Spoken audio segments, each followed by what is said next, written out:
Bercy qui veut donc stopper l'explosion des arrêts maladie alors qu'ils ont augmenté de plus de 30% en 10 ans à près de 9 millions d'arrêts maladie journaliers en 2022. Bonjour Marie-Cécile Renaud. Bonjour David. Rédactrice en chef adjointe au Figaro Économie. Est-ce que cette flambée des arrêts maladie, est-ce que vraiment elle est excessive? Est-ce qu'on peut vraiment parler de dérive? Parce qu'on pourrait se dire, oui, ça vient de salariés qui sont stressés, qui sont à bout, qui font preuve de mal-être avec une population qui vieillit. Voilà. Puis il y a eu le Covid. Vous en pensez quoi? Alors, oui, effectivement, il y a une envolée des arrêts maladie. Donc Bruno Le Maire l'a dénoncé lors des assises des finances publiques, parce que le ministre de l'économie, là, il est en train de préparer son budget 2024.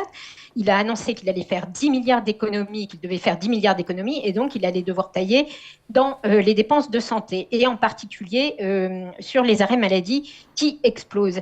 Et donc il a parlé de ce chiffre de 30%. Effectivement, ils ont augmenté de 30% en 10 ans. Ils sont passés en volume. Le nombre d'arrêts est passé de 6,4 millions en 2012 à 8,8 millions en 2022.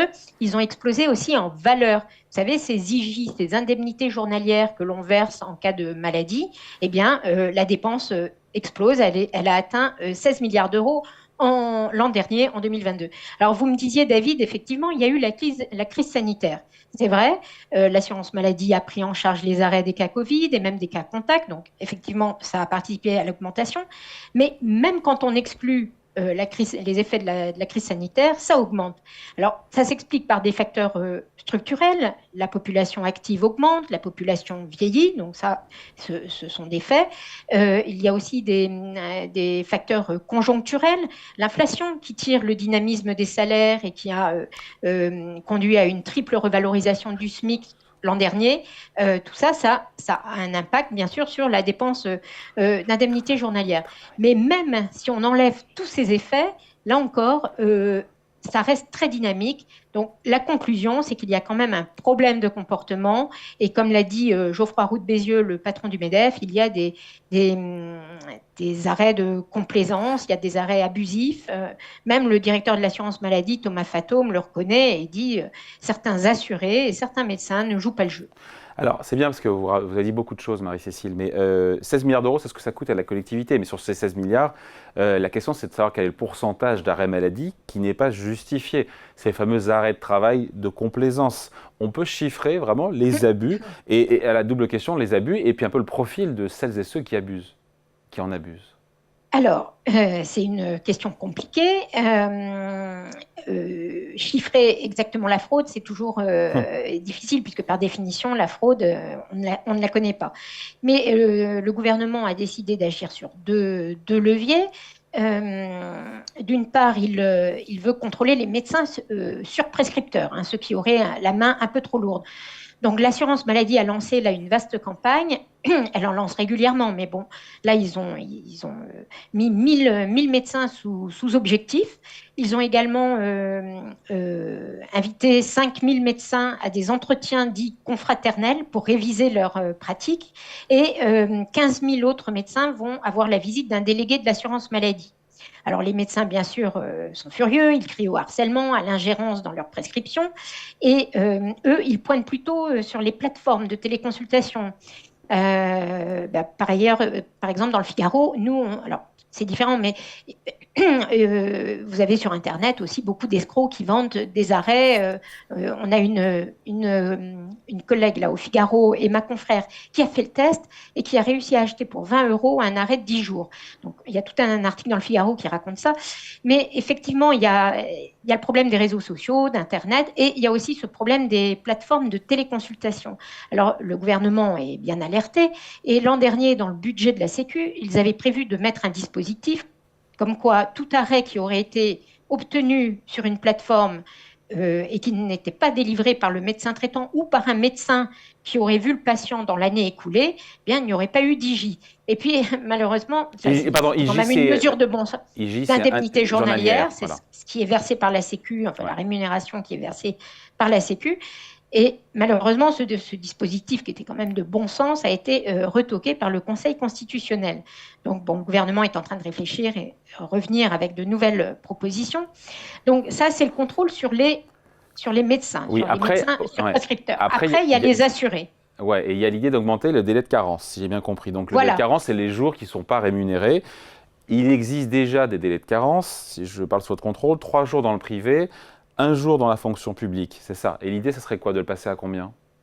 Alors, le gouvernement réfléchit à augmenter le délai de carence. On entend parler de 7 jours, mais tout ça est en cours d'arbitrage, puisque la préparation du budget est en cours.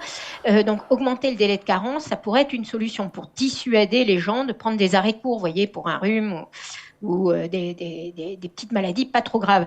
Ça, mais le patronat n'est pas trop favorable parce qu'il craint que finalement la Sécu lui refile la patate chaude et que la dépense que le gouvernement, que l'exécutif ne veut plus assumer, soit reportée sur les entreprises. Oui, parce que ce qu'il Donc, faut expliquer, plutôt... Marie-Cécile, ce qu'il faut expliquer, c'est que dans les grandes boîtes, ces jours de carence, c'est des jours de carence, donc 3 jours, souvent sont payés sur la charge de l'employeur. Ce qui n'est pas le cas dans les PME, et c'est ce qui fait qu'on voit plus d'arrêts maladie courts dans les grandes boîtes que dans les PME. Cherchez le... Exactement. Exactement, puisque en fonction des accords d'entreprise ou des conventions collectives, dans les grands groupes, souvent, c'est vrai, les 3 jours de carence sont pris en charge et donc c'est transparent pour les salariés. Mais ce n'est pas le cas dans les PME. Et donc le patronat serait plutôt favorable à ce qu'il y ait des jours de carence, les mêmes pour tous, quel que soit le statut, que l'on soit fonctionnaire ou que l'on soit salarié, et que ce soit obligatoire sans dérogation.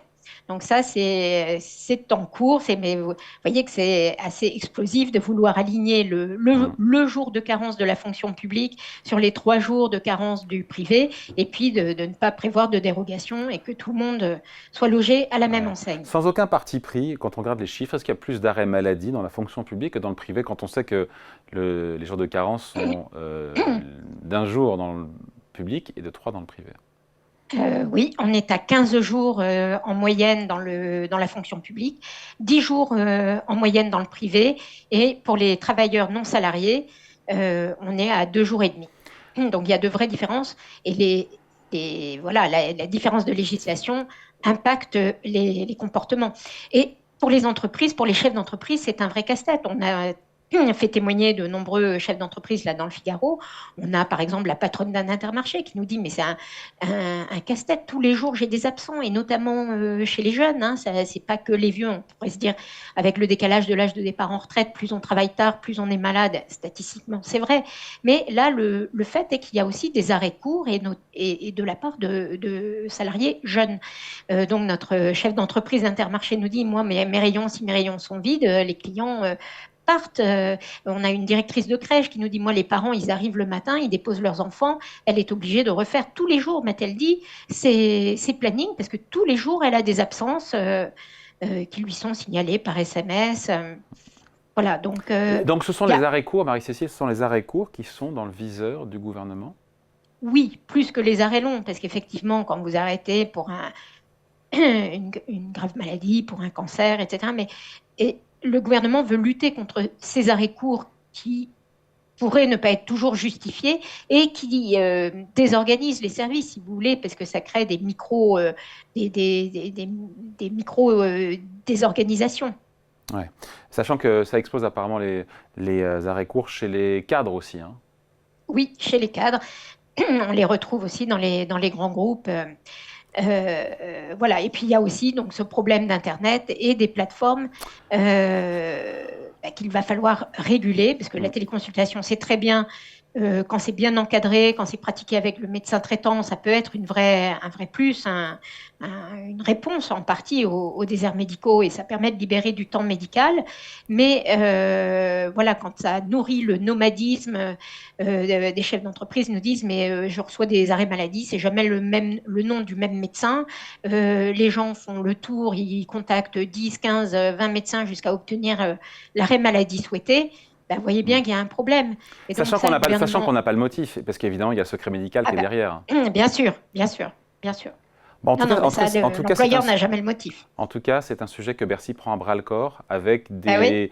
Ça sera tranché quand? Quand est-ce qu'on saura les mesures prises, encore une fois, au travers du contrôle des médecins, ou cette idée d'augmenter le délai de carence, c'est de l'aligner entre le privé et le public, l'augmenter au global? Ça, ce sont des mesures pour le PLFSS, le projet de loi de financement de la sécurité sociale, qui sera débattu à l'automne et voté au Parlement comme tous les ans. Donc ça, ce sera un gros chantier et on va avoir bientôt des pistes parce que l'assurance maladie va présenter son rapport chargé-produit comme tous les ans où elle identifie les pistes d'économie à faire. Donc il y aura probablement un très gros chapitre sur les arrêts maladie. Voilà, on en reparlera. Merci à vos explications, signée Marie-Cécile Renaud, rédactrice en chef adjointe au Figaro Économie. Merci Marie-Cécile, bonne journée. Merci David.